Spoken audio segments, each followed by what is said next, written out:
Hello. Hey guys, how you doing? Can you hear me? Let me know. Can you hear me? Testing 1 2 3. Testing 1 2 3. So I thought I'd pop on, give a little impromptu live here. I hope everybody is well. Yeah. So let's just. So everybody is here. We're a very small group so far, but it usually fills up pretty quick.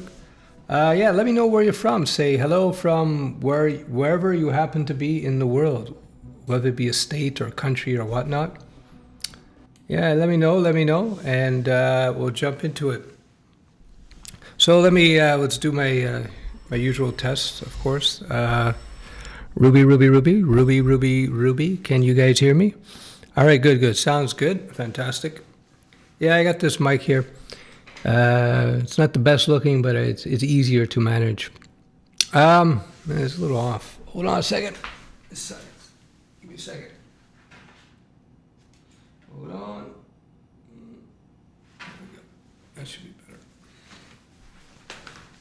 All right. A little bit more balance there. So, yeah.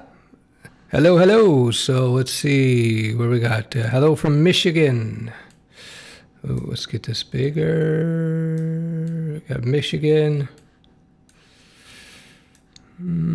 Hold on, just adjusting my little thing here. From Idaho, from Turkey. Largo, Florida, very cool. Calgary, Alberta. Ecuador, very cool. International audience here. Khalil from Detroit, hey, very cool, man. Welcome to the stream, everybody. I hope everybody is well. My name is Steph. If you're new here, some people call me Uncle Steph. Yeah, so I just want to briefly talk about AI and development. My thoughts on it. I've talked about it before, but and then we'll do a little bit of Q&A. So I assume everybody can hear me, right? I'm pretty sure everybody can hear me. If you can hear me, just let me know, just to confirm. Brazil, very good. Claremont, California. So nice international audience as usual. Lots of fun.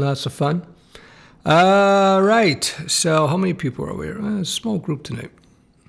To be expected. Consistency is king, everybody. Brazil, Emmanuel Abba Inokela from United Kingdom. Very good. So I've talked about this before, but I'll mention it again. AI, once you've done your fundamentals, you know what you're doing basically in terms of development, you should start exploring AI tools, whether it be ChatGPT or Copilot, and there are others out there. It's just going to speed up your production. It's going to make you a far quicker developer and less bugs in theory, because you're going to have, with the AI, whether it be ChatGPT or not, you're going to have basically a paired programmer with you, a virtual programmer who's going to work with you and will write out this. AI will write out a lot of code for you, so you'll be able to write cleaner code faster. So yeah, definitely once you get your head wrapped around the basics, the fundamentals of development, I would definitely start exploring AI tools. I've talked about this in the past. Every so often you have a switch in the technology space. It happens once in every while. So the first time I saw it in coding, well, the first time I saw it in development was going to web-based apps as opposed to thick client apps.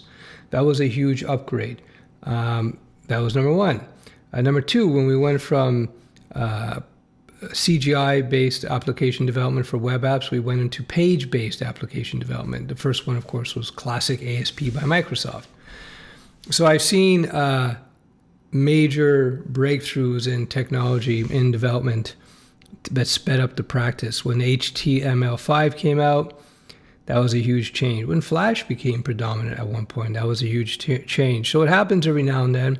WordPress came out. Content management systems came out. That spelled the end of static web development, or website creation, rather, with CMSs. So there's all these occurrences in technology where you see a new tech comes out, it changes the landscape. It doesn't kill the jobs, it just shifts what we do. So instead of doing this, we do this. So back in the day, we used to have to do a lot of raw stuff that we don't have to do anymore. Thank God. There's one disadvantage of this, these trends occasionally, is that you lose touch with some of the fundamentals sometimes. So I have a very good understanding of the backbone of the internet and the web because I wrote software that worked on that backbone. I wrote software, that was that backbone. I've written TCP/IP code, that kind of stuff. So, but don't worry about it. In software and in life, it's impossible to know everything. So you have to focus your attention according to the demands at the time. Yeah, so bottom line, check out the AI tools once you know your way around the basics. See what it can do to enhance your productivity, perhaps so that you could write cleaner code, better code, and just speed up the process.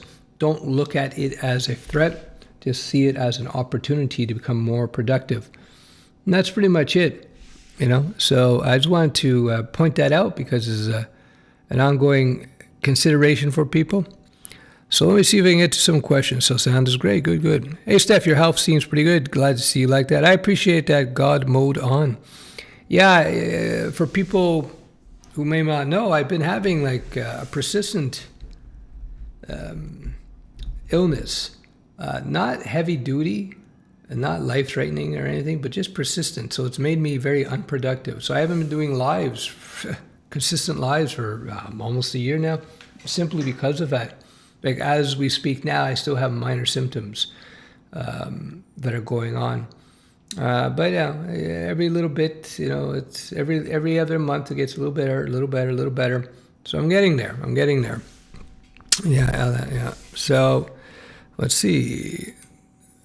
Do you think it's going to kill back-end dev before the front end, since back-end seems more logical, less art? I want to be a back-end dev. Should I be worried? No.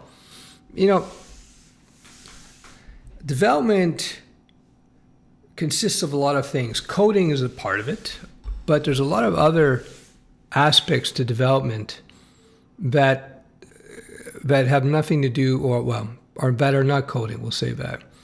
So no, it's not going to replace back-end developers. It's just going to shift your focus a little bit.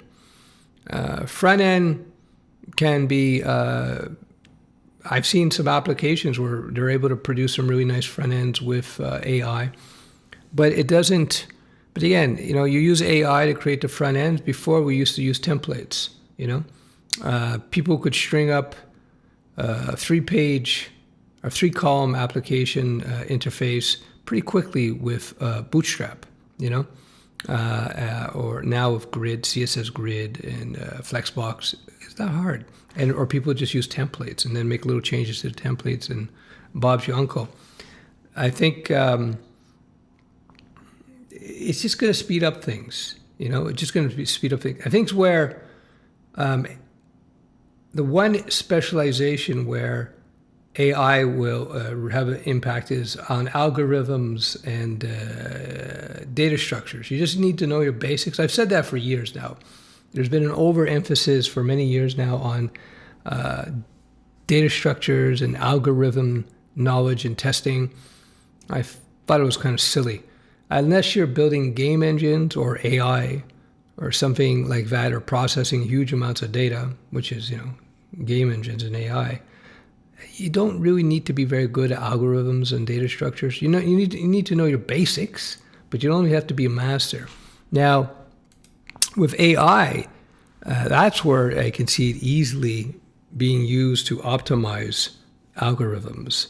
So that, I think, is going to go the way of the dinosaur. So before AI makes front end or back end or full stack developers obsolete, it's going to make AI writing obsolete. It's a lot easier for an AI to work on a very isolated piece of code, which is basically what you're going to get in an algorithm. So I don't be too concerned about that. Hi, Steph. It's good to see you again. Off-topic question. What do you think about DeSantis? Elon Musk is a big supporter. I'm Canadian, so I'm not involved in U.S. politics, first of all. Second of all, I don't want to really delve into politics because I'm here to teach what I teach, and I know that some people are very touchy about their politics.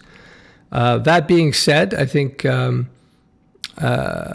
as a general principle and rule, I think everybody should have a right to speak, and everybody should have a right to express their views so that you can make a decision. Imagine if I said to you, well, no, you're not allowed to learn this technology here because, no, not good.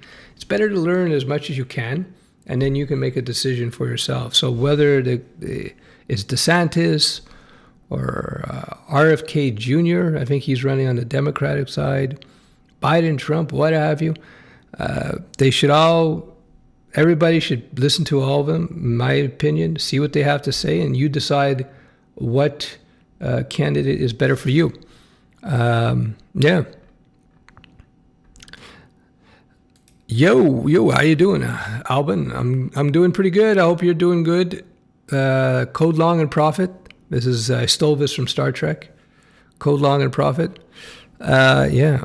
Do you think they will get paid less with AI tools that make it easier? No. It's just going to change it.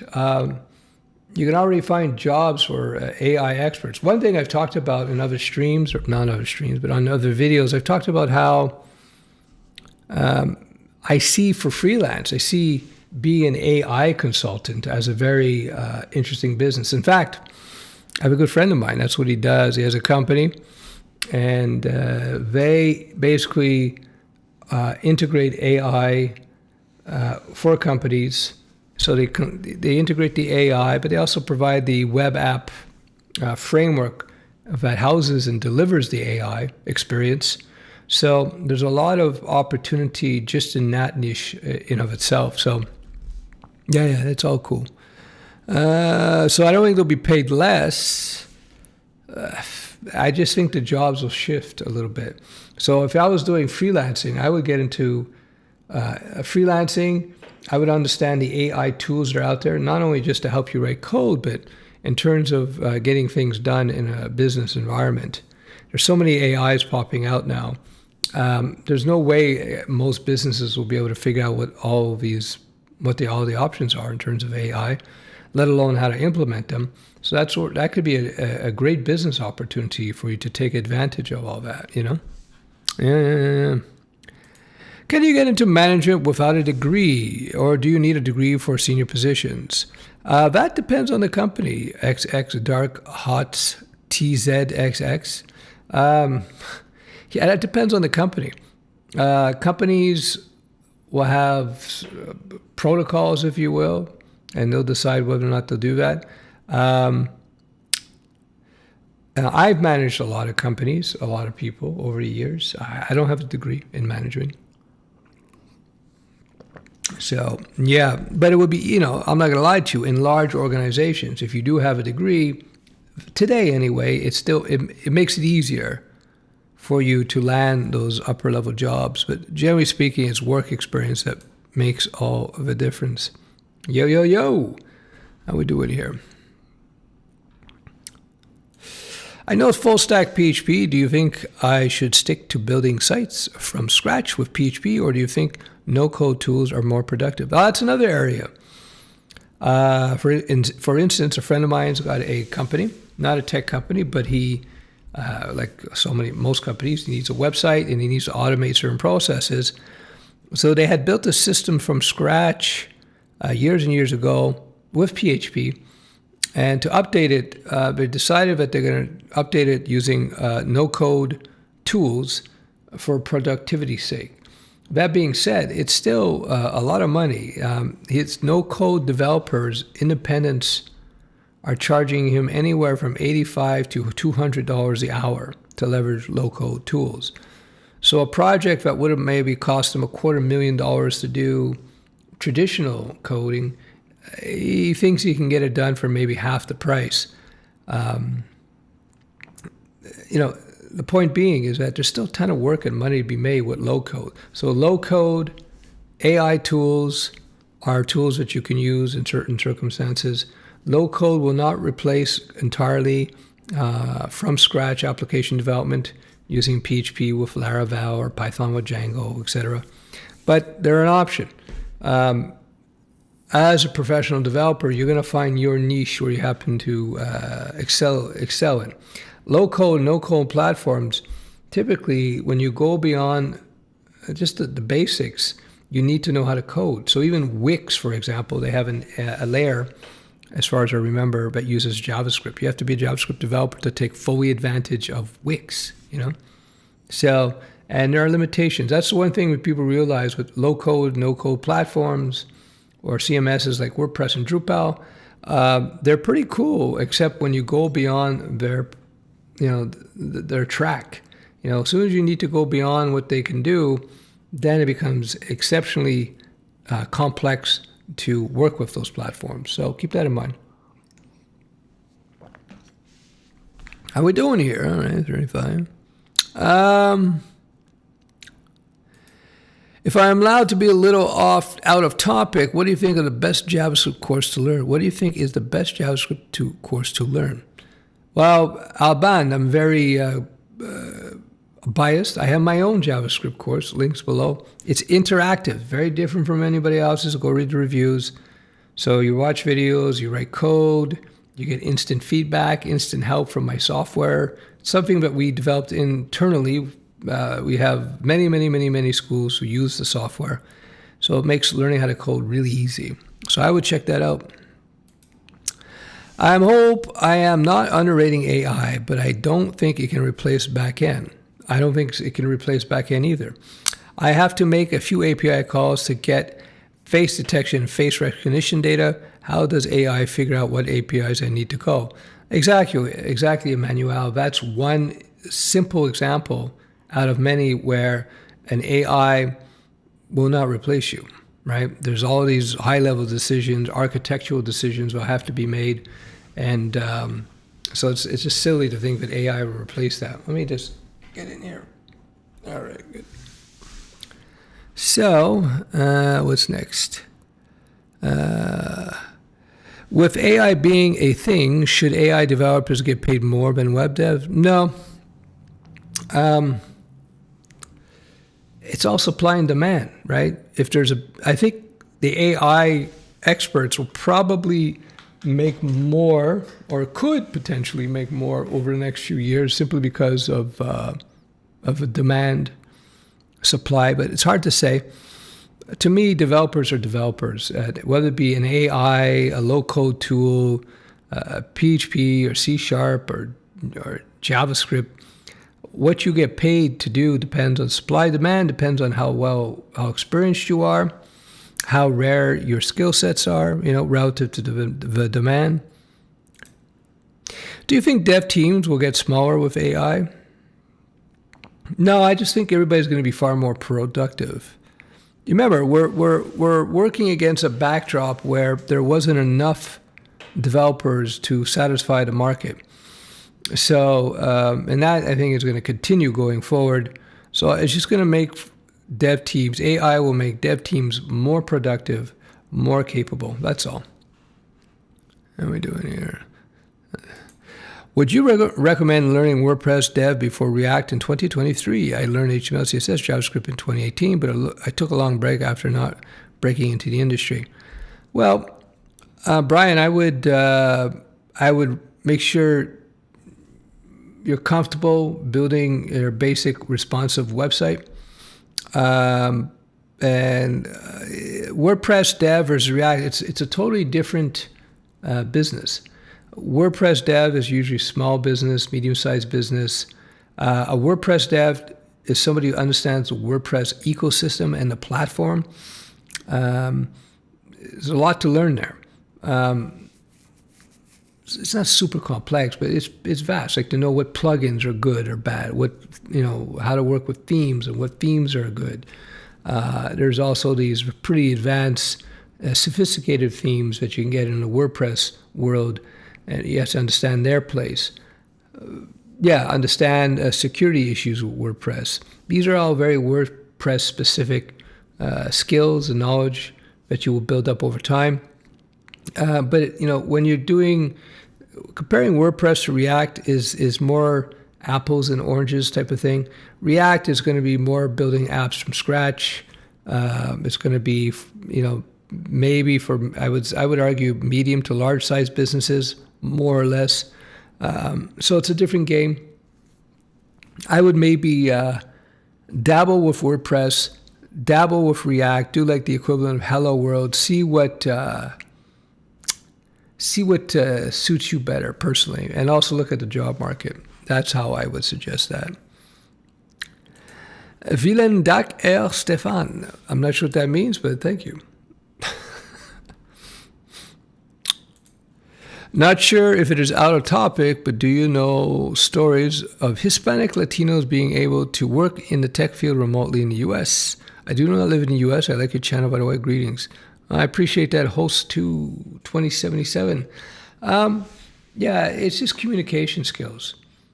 If you can communicate well, then you should be okay in that regard. How to manage a full-time job and learn self-taught. Yeah, well, I've done a lot of videos on that. The key to learning anything is to have consistent exposure, even as little as 20 minutes a day. So, for example, my training courses and my mentoring program / bootcamp is designed around people such as yourself who have full-time jobs and they want to learn, but they don't have the time to spend 4 hours a day or 8 hours a day learning how to code. So the key is just to have a consistent schedule. Even 20 minutes on a day will push the ball forward. The brain responds to what it sees on a regular basis. So if you expose the brain to code daily, 4 or 5 days a week, even as little 20 minutes a day, your brain will start putting the energy into creating the necessary synaptic connections so that you'll learn this stuff. I invite you to take a look at my mentoring program, UncleSteph.com. It's designed around that flexibility, that need for flexibility. So that's cool. So it's doable. You just got to, like I said, it's just like even doing that 20-minute a day rule comes in very handy. Very handy. Yeah, so let me know, how's the sound? The sound, I assume, is pretty clear here. Not too bad with this mic. It's actually an inexpensive mic. It's relatively cheap mic compared to others I have, but I think it sounds pretty good. Does the job. So, yeah. How to manage? Okay, got that one. Advice for someone to be good front-end developer. When should I switch to some other field like back-end, for example? And is that even a good thing to do? Ahmed, the more you know, the more opportunities you have in terms of jobs. Traditionally speaking, full-stack back-end developers have more and higher paid job opportunities. There are exceptions. If you're really good with the front end, depending on the demand, I would say learn the back end, become full stack, at least be familiar with it. Having an understanding of full stack will make you a better front end developer, believe it or not.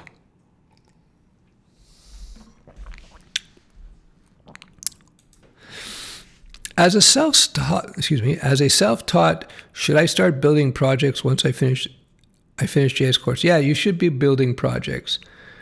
Key thing is to get your hands dirty with real code as soon as possible.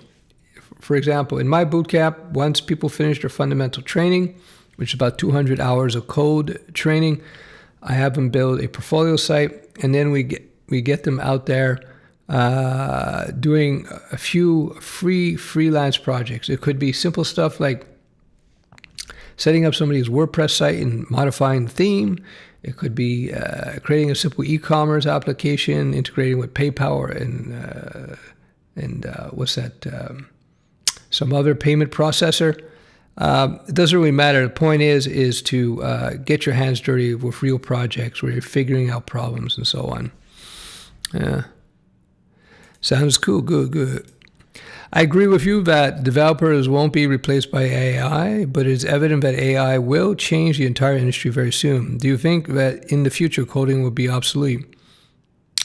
I think coding will be obsolete way after so many other professions will be obsolete, simply because a lot of people who are getting into coding, they don't realize how, it's going to sound strange, how little writing code is a part of the process.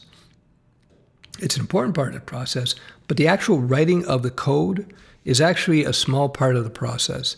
And there's a lot of things you have to, so when you sit down and do a project, front end, back end, we'll just give you an example, I'll run through a scenario. You're doing a front end app, you're doing front end for an app, and so you got to gather requirements from the client. So you have to decide for this front end, are you going to use React? Are you going to use Vue? Are you going to use Angular? Are you going to use any of these frameworks? Are you going to use some other framework? For your CSS, are you going to get into Tailwind, or are you going to use Bootstrap? Why would you use one or the other? Depends on the project. None of these technologies are universally better than others. They're all very circumstantial. Then you figure all that out, and then you go, okay. Then you got to figure out from the client, what do they need? Like, what's going to be on this front end, right? How many views you're going to give them? What UI elements are going to be there? Is it going to be drop-down lists, combo boxes? Who knows? What kind of functionality do they need? What do you have to expose or express in your front-end code? You see where I'm going with this? There's a lot of considerations. Like perhaps you need to, the small business owner wants to integrate Google reviews on their website. Well, how do you do that? Do you do it yourself through some web scraping API, or do you use a third-party service? You see where I'm going with this? This is a big part of the job. I haven't written any code yet, right? So don't worry so much about AI replacing developers. It's just going to take away some of the drudgery of writing code that we used to see, or we still do to the extent. I've seen this myself many times already, where things that we used to have to do raw by hand back 10, 20 years ago, you don't have to do anymore, and I'm happy for that. So for example, record set paging. Record set paging was something that it was like a major challenge. So you'd pull up a bunch of records from a database, you want to present it as a table in a web page. And maybe if you had like 500 records, you don't want to present them all on one page. You wanted to page through.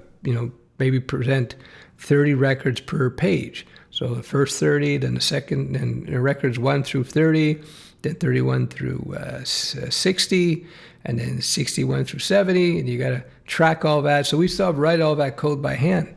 Now you have UI components. You just drop it in, bind the data set, and you set those parameters. You're done. That's better. So AI is going to do a similar thing. It's just going to pull away some of the drudgery, speed up the process. So I wouldn't be too concerned about it. I actually would, if I were a developer looking at this today, I would be going, yes, that's good. Could you give some example of how to use AI when you would build a project? Well, first of all, if you use like something like Code Pilot, where it does code completion and will clean up your code and so on, that's where AI can come in, number one. Number two, for, hold on. if you're researching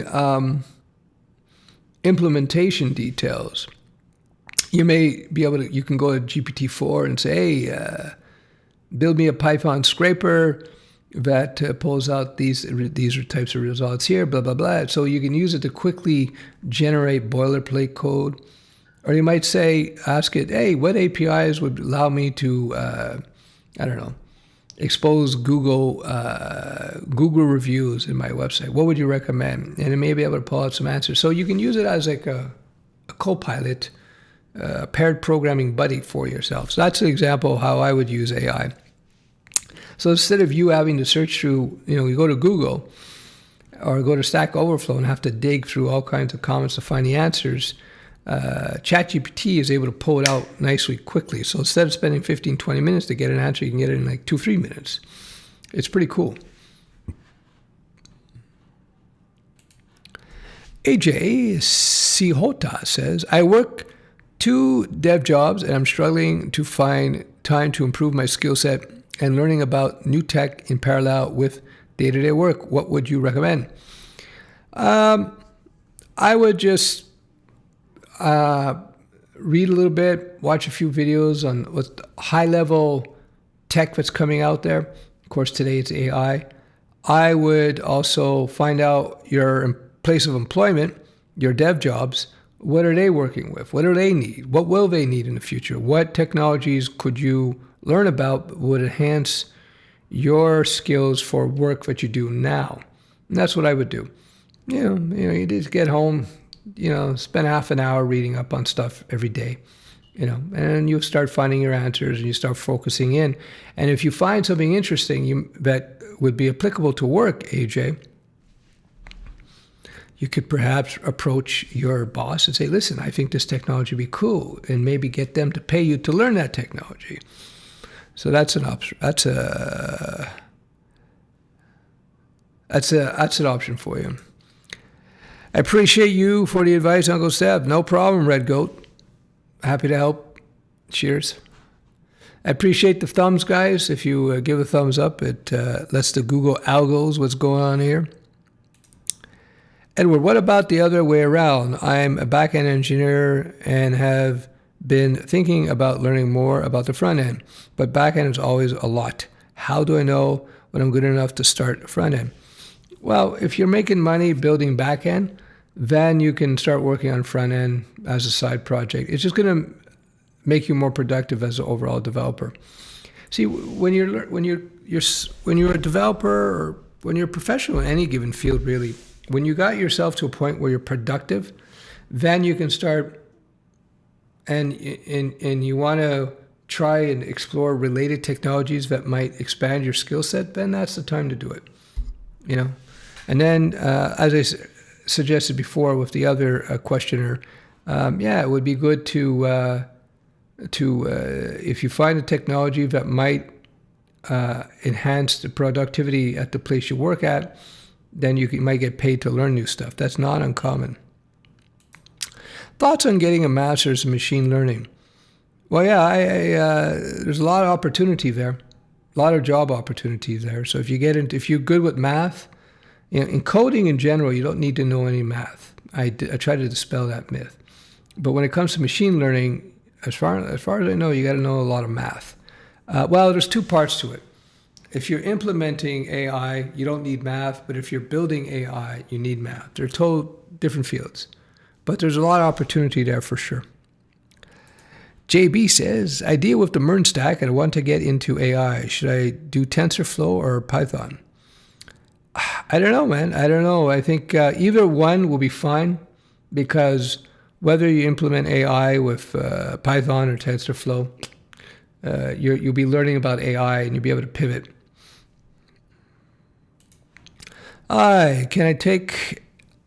Can one taking a 72-hour course of cybersecurity help me to get a job? I don't know, man. Oscar, I would look at the job opportunities in cybersecurity in your area and let that make your decision for you. If it's not clear, call up places that are looking to hire people. Ask them, will they consider you legitimate after a 72-hour course? Will they hire you? They may say yes, they may say no. I don't know. Depends on the demand. That said, I'm biased towards development. I think development is generally a better route to take because you're building things. But that's just me. That's just me. All right. So let me just do the thing I always do. I'm going to recommend a couple of books. If you are a total beginner and you want to learn the front end and the basics of the web for total beginners, I have my book, Web Design Start Here. You can find it on Amazon still. I think, I'm not sure if you can get new copies. You may have to get out of print copies. I don't know. You can find it in libraries too. So Web Design Start Here. If you're a total beginner, this will really help you to understand the basics of the web, of HTML, CSS, how the web works, etc. That's my book. If you are a developer who has skills and you want to up your skills, all the links are below the video, by the way. I recommend this book on refactoring. This is a famous book, and refactoring. This is a Java-based one, and there's one on JavaScript. So I recommend this book. It teaches you refactoring is a process of cleaning up code. So this will make you a better coder. It's universal. Refactoring, whether you're doing Java or JavaScript or Python or C#, the concepts and the principles, techniques are the same. So, yeah. So here's an interesting book. I have this book I bought when I was in high school. That means 200 years ago. And this is going to open your eyes about the way humans are. The Naked Ape, you can find this, probably get it for $2. It was printed in the 60s. So this is my 1970s copy. And I highly recommend this book because you're going to discover things about humanity that will freak you out. So what this book is about is these two zoologists decided to study humans like they studied monkeys, and they applied the same techniques, and it's a pretty fascinating read. And this book is so old, the pages are all yellowing. What else? If you want to, one of the things I talk about all the time, if you want to become a better developer, a better professional, you have to develop good writing skills and communication skills. Great communication skills comes from being able to write well. So here's a classic book on writing called On Writing Well. In fact, when you do this book, somebody was telling me when they did this book, they read this book and followed the principles in this book on writing well, it turned them into better software developers. So this is a book I recommend. Again, inexpensive book. What does it say? More than 1 million copies sold. So yeah, this is a good book. I recommend this, On Writing Well. Yeah, and finally, new recommendation. I haven't finished this book, but it's such a popular book. It's really fun to read. Yeah, 48 Laws of Power. So I highly recommend this book, Robert Greene. Yeah, it's very entertaining read, and I think you'll get great use out of it. So this is one I recommend as well. 48 Laws of Power. How we doing for time? All right, almost 45 minutes in. All right, wow. How many sites should you have on your portfolio before looking for work? I would go out there and do two to three small free freelance projects, and you'll be in a good position. What do you think of DevOps? I think it's cool.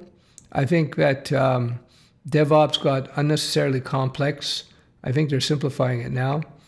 DevOps is more of a thing in larger organizations. If you're working for a small company, you could use GitHub just to preserve code and be able to roll back code that messes up, but it's not as important. And there's all these different options for DevOps.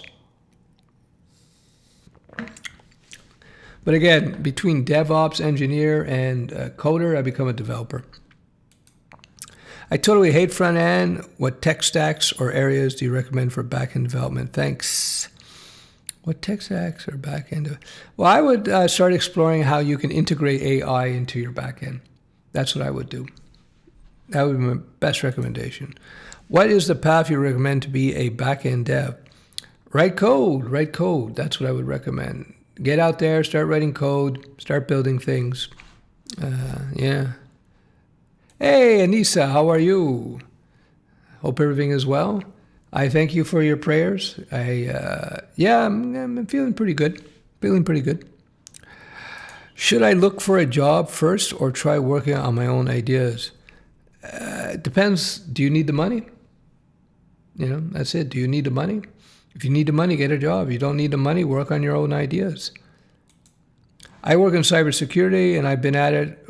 I've been at my company for 3 years. I make decent money, but I need more. Inflation. Would you recommend switching companies in the current climate, economic, or wait? Well, Nicholas, don't switch from job A until you got job B lined up, and make sure you research the second company. Make sure they're credible and they're good. So don't quit. Don't quit until you've had the new job lined up and everything looks good. And research that new company. Yeah, Anissa's always there. Do you think that learning from books is more effective than online courses?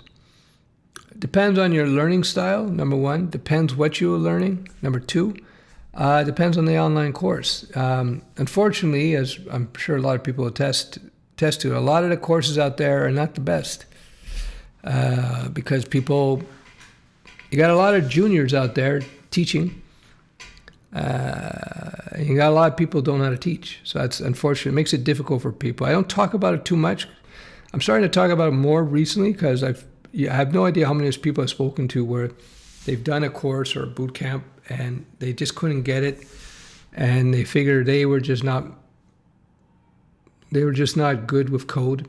It was not their thing. And then they found out that it wasn't them. It was the bad teaching and the bad courses. So here's my recommendation when looking at boot camps and courses. Number one, find out if the teacher is experienced in industry, at least 5 years. You don't really learn the industry in at least 4 years, 5 years. So the teacher should have at least 4 or 5 years of real world development experience. Unfortunately, a lot of boot camps, the graduates of the boot camps become the next teachers. So it's not good in that situation. That's the first thing. So make sure that the teachers are actually experienced in industry, number one. Number two, you have to see if they're experienced, if they understand education, right? Do they know education? That's a huge thing because the difference between a bad teacher and a good teacher is huge. So those are two criteria. So for me, one of my sales points, I say, listen, you can check me out. Studioweb.com is my SaaS app. I have schools, many, many, many schools have been using it for many years now.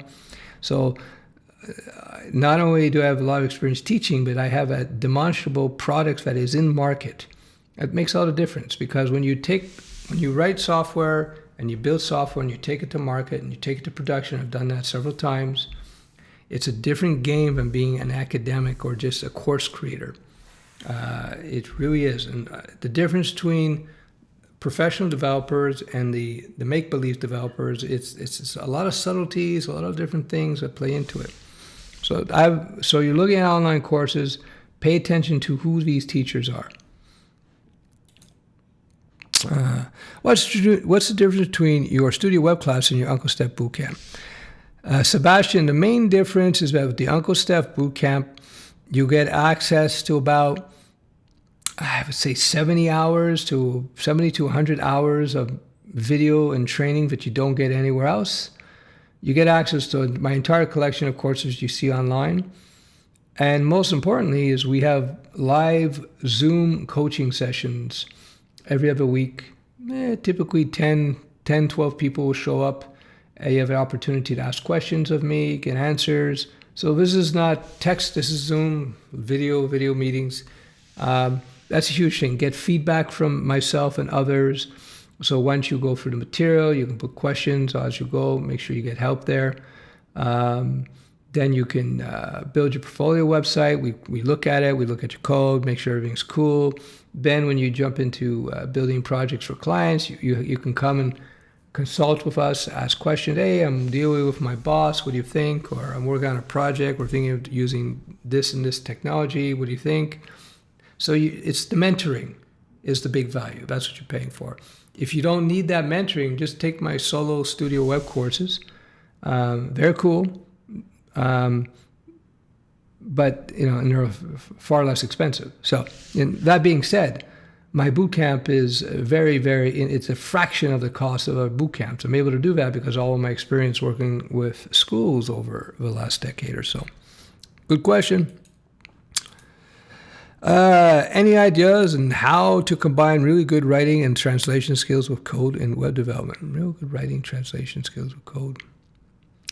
Well, if you have really good writing skills and translation skills, that would suggest to me that you are, you know how to organize, you know how to be concise and clear. I like your name, After Babel, given that you're a translator. That's cool. Absan 4, working in Toronto right now. How do you feel about Canadian in terms of tech growth? Is California a place to strive to move to, or perhaps another Canadian or American city? There's going to be a lot of growth in Canada for sure. Toronto's very expensive to live in too. So I don't know how California compares to Toronto, but cost of living is an issue. Also, just the quality of life is an issue. I know California has a homelessness problem there, and it's a big problem. I have family there, and I've been going to California for decades now, and every time I go, the homelessness problem is just getting bigger and bigger and bigger. And I was going to move there, but I decided not to move there because I was there for a little bit, and I went down to, I was in Malibu, and I found homeless people in Malibu on the beaches. So I said, Jesus. I said, homeless in Malibu? I said, that's no good. And also downtown LA. My family lives in LA. Downtown LA is really bad. So I don't know if that's going to be changing anytime soon. And the cost of living there is horrendous. So keep that in mind. I would start looking at all those metrics, trying to decide what you want to do. I would suggest, because of remote work and all that, I think you might want to try other states where the cost of living is much, much more affordable. What is your opinion on combining Khan Academy, ChatGPT plus hands-on experience, applying and create projects for beginners to learn and get a job within 3 to 6 months? Well, it depends on you. I would suggest you do my courses plus ChatGPT on the side. You do my courses, you blast through all the fundamentals in record time, and then you start working with ChatGPT and so on. I am biased. They're my courses, so I admit that. But my stuff is very different from anybody else. They're purely interactive, instant help, instant feedback. They're very, very effective. I'm 32 years old, and I don't have any experience in programming. Can you tell me some common mistakes that students make when they start studying programming to get a job? Thanks for your content. Hey, Snoopy Pook. The biggest mistake is they get caught up in tutorial hell, because you're going to find a bunch of guys like me on YouTube, and they'll be telling, this person will be saying, you got to learn this, you got to learn that, you got to learn this. And then it becomes like overload, right? And then it gets disheartening because you realize there's so much out there in the development world. There's so much out there. But the fact of the matter is you only have to learn a very small subset of what's out there. No professional developer knows everything or close to everything. It's not possible. So you got to learn. You got to not get caught up in tutorial hell, and you want to get to writing code as quickly as possible. Don't be afraid of making mistakes and making errors in coding is part of the game. And there you go. I hope that helps. I missed the question. Should I study software engineering principles in order to be a good coder, good developer? You should. It's kind of a combination. You learn your basics, and then you start writing code. And as you're writing more code, the fundamental concepts will become more and more clear to you. And then it's a little bit of back and forth. In the first week, it's like it's a lot of conceptual understanding. First few weeks, then you start writing more code, and then occasionally depending what level you are, like I was saying, like once you get to a point where you're comfortable writing code, then you learn to refactor. So that's a little bit more academic study here. A good curriculum, which a curriculum is just a term for a set of courses, will structure that for you, will structure that balance between principles and practical application. Again, that's what I do. Excluding WordPress, which tech stack would you think is most straightforward for new freelancers to build sites that include backend content management with Express, Laravel, Django? Laravel is a lot easier than Django. I haven't looked at Express in a long time, so I don't have a comment. But Laravel is far easier to work with than Django. And there's probably a lot more Laravel opportunities. So I would say go with Laravel. I like the confidence and details in your answers. Thank you. No problem, Manuel. Listen, I've been writing code professionally since 1994. If you've done anything for nearly 30 years, you kind of know what you're doing. It's like, it's not magic, people are always looking, I was there too. When I was young, I was looking for the cheat, the hack to get ahead. And the irony is the hack is just to do a little bit every day, write a little bit of code every day, start building. That's how you get there quicker. There's no secret route to take. There's no gangbuster technology to take most of the time. It's learn your basics, do a little bit every day, and it becomes integrated. Just like when you're first learning to ride a bicycle. It's once you know how to ride a bike, it's pretty easy. You don't have to think about it. Hey, it's Fizz007. Big bucks are on old tech that forms the basis of old big billion-dollar software used by hundreds of big companies. That's very astute. So what Fizz007 is talking about, the bond of code, he's saying that what surprises a lot of people when they look at the industry, they find that there's a lot of legacy code, meaning a lot of companies have invested huge amounts of money into Java, into .NET, into PHP, into WordPress, all these old technologies that have been around for decades, and they're not going to trash it. They're just going to keep maintaining and building them. So they need developers to do that. Even a lot of COBOL programmers are in demand for all the mainframes, which have been around since before I was involved in any of this by a long shot. And there's still jobs in that, believe it or not. So, yeah, it's a lot of the new hot stuff. You may find there's a lot less jobs there than you would think. So he's right. There's a lot of money in knowing the older technologies. Stefan Mischek, yeah, I've been a literary translator for about 25 years. Ah, very good. See, you can leverage those skills after Babel. That is, that's something I like to emphasize. People will say to me, coming from one career to go into code, said, how long before I become productive? What are my opportunities there? Will I get a job? How much can I make? It really depends. See, what your background is. So you have a background as translator. Those skills, organizational skills, will lend themselves well in coding. Same thing when it comes to learning frameworks and languages within software development itself. A lot of people are concerned, oh, should I learn this or should I learn that? It's almost irrelevant. It's almost irrelevant because let's say you learn React and you find in your part of the world there's a lot of Vue.js demands. These are competing technologies. For you to learn Vue like this, it's like if you learn to drive standard in a Porsche and then you find out you have to do it in a BMW, there's differences. The cars handle a little bit different. You got to learn how the engines, how the suspension works, et cetera, blah, blah. There are differences, but they're pretty much the same. So to go from driving a Porsche at a high level to driving a BMW at a high level, not a big leap. Same thing with development. So, if you are thinking about getting into code and you have a background in some other industry, think about how you can leverage your current industry skills in development. Right? Makes sense. For example, after Babel, when I wrote my book on web design, here it is. I had never written a book before, I'd written a bunch of magazine articles. Remember magazines? And I've gotten many articles published in magazines, and I refuse all these other book deals. I decided to do this one just to have a book. But anyway, my editors told me that that they were very happy to work with me because they thought my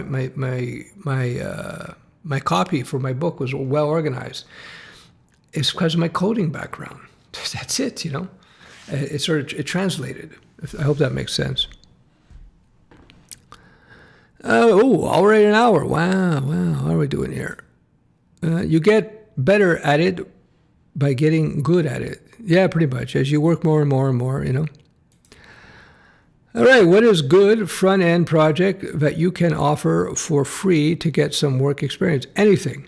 What I suggest people do in my boot camp, I say, go out there, a local, small, independent coffee shop.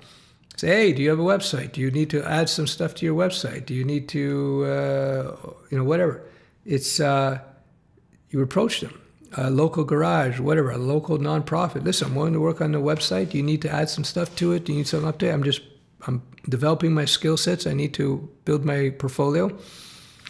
Why do I say do it for free? This way, they have an incentive, say, who doesn't want free work? And there's no risk on both your parts, right? They're not paying you, you're not, so they're not risking anything financially. And because they're not paying you, they can't expect too much out of you in the first place. So it works for everybody. It's just a strategy to get some hard-earned, to get that experience that you need to get going as a dev. All right, what else do we got here? All right, I'll go on for a little bit longer. When you say learn the basics, I'm assuming you're referring to functions, loop, variable, scope, etc. Yeah, it includes all of that for sure. All the things that you find in most languages, correct? Yes, that's part of it, yeah. There's no question about that. But then you have to get specific. So if you're doing web apps, you have to understand the client-server model, a client-side code versus server-side code. The nature, latency issues with this type of development, the layers in that type of development, the server models.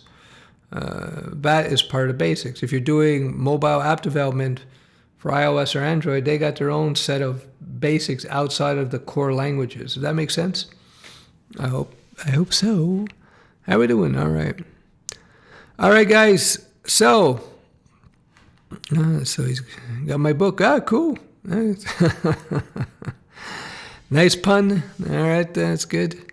I'll do a last few questions and I'm going to head out. It's been an hour. I've been working as a software engineer for a year and have an AWS Cloud Practitioner cert. Do you think it would be worth getting more? I would start getting a job now. Look for work. Don't want to become a perma student. Look for work. Okay, got that. Software makers will always bet on an average coder, but they will always look for a field expert since the business knowledge is the gold maker. Yeah, exactly. I talk about that all the time. Domain knowledge is huge. So let's say one of the things I talk about, let's say you're transitioning from career A to B, let's say you're an accountant or a bookkeeper, and you think I want to become a coder now. The fact that you're a bookkeeper might make you a really great developer for an accounting firm because you already understand what they're doing in their business. That's a huge thing. All right, guys. That's pretty much it. Do we have any more? One or two more? What kind of dev job do you think is more at risk being automated? Something like front end or perhaps? No, I think algorithm writers are first to go. I have to think about it more in depth. I don't think AI is going to threaten development. It's just going to speed it up. Good stuff, Steph. I appreciate the Q&A, brain dinos. Yeah, no problem, man. So, all right. Thanks for joining the stream. I hope you found it useful. If you did, give me a thumbs up if you haven't already. And, tell your friends. All right, we'll talk soon. Cheers.